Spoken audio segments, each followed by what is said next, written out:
இப்ப நான் சுலபமாக இதே போன்ற ஒரு பதிலை சொல்லிவிட முடியும். 12 மணிக்கு வந்து பேசுவதாக கரூரிலே மக்களை கூட்டிவிட்டு அந்த மக்கள் வெயிலிலும் குடிக்க தண்ணீர் இல்லாமல் உணவில்லாமல் இரவு 7:30 மணி வரைக்கும் அந்த வெயிலிலே நின்று கொண்டு மயங்கி விழுந்தார்கள். ஏன் 12 மணிக்கு வராமல் 7:30 மணிக்கு வந்தோம் என்கிற பதிலை கூட இன்னும் விஜய் சொல்லவில்லை. என்னுடைய கேள்வி எல்லாம் 10-12 மணி நேரம் மக்களை வெயிலில் நிற்க வைத்து அவர்களுக்கு உணவு கிடைக்காமல் தண்ணீர் கிடைக்காமல் நிற்க வைத்தால் 100 பேர் மயக்கம் போட்டு விழுவது என்பது புரிதல். நாம் பல இடங்களில் பார்த்திருக்கிறோம். இதற்கு இதுவரை ஏன் பதில் சொல்லவில்லை?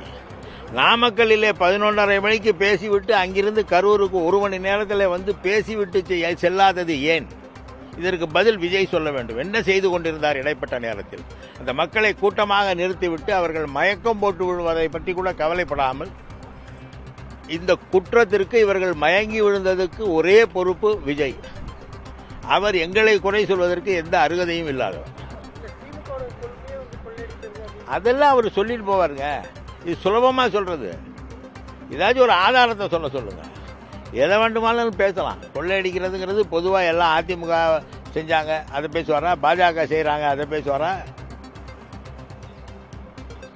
இதெல்லாம் சும்மா சொல்றது. ஆனால் இவர் செய்த குற்றம் 41 பேரின் உயிரை காவு வாங்கி இருக்கிறது. இவர் 12 மணிக்கு வராமல் 7:30 மணிக்கு வந்தது 41 பேரின் உயிரை காவு வாங்கி இருக்கிறது. அதற்கு பதில் சொல்லுங்க. இந்த மக்கள்லாம் வந்து இவ்வளவு நாளா உங்களுக்கு ஓட்டு போடும்போது அவங்க தற்கொலைன்னு சொல்லல, இப்ப மட்டும் அவங்க தற்கொலையா தெரியும். தற்கொலைன்னு நாங்க யாரையும் சொல்லல.